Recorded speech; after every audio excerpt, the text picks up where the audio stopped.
To the subject that you discussed a few days ago, where you mentioned that after 1,000 years, the moral and spiritual state of the human race would have deteriorated so much that they would be ready for the day of Qayamat.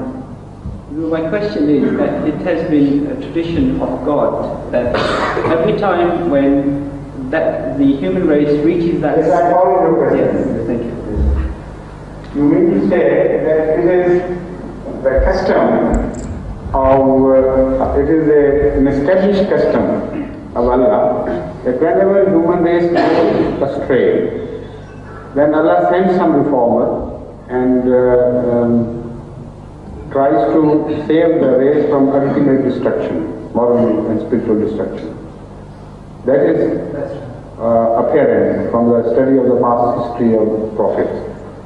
Why then the race would be abandoned ultimately after 1,000 years or so, or 900 years from now at least? The reason is that once a thing reaches its culmination, then it's abandoned if it doesn't stay there.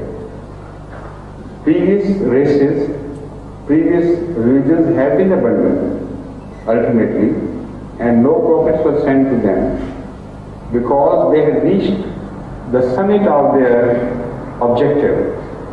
The purpose for which they were created was achieved. After that, when they went astray, they were deserted by Allah and left abandoned.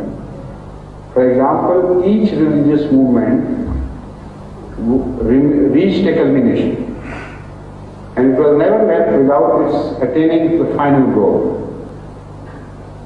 Judaism, Christianity was of course the culmination of Judaism in a manner.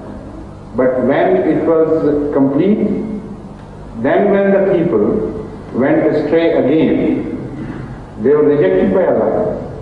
New religions were sent. New movements were initiated by Allah. So in the case of Ahmad sallallahu alaihi wasallam, it is the entire race now which is involved. And the culmination of his message was to be achieved in 2 steps, as the Holy Quran itself clarifies, and the tradition speaks voluminously on this subject.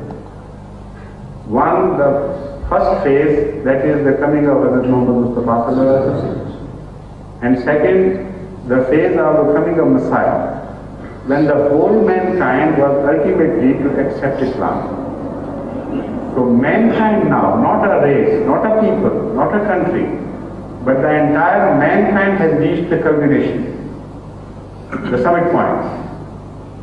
Then when mankind rejects Islam after all accepting it, then it would be rejected as a race completely. And the same treatment will be meted out to mankind which had been meted out to nations as such previously. No difference.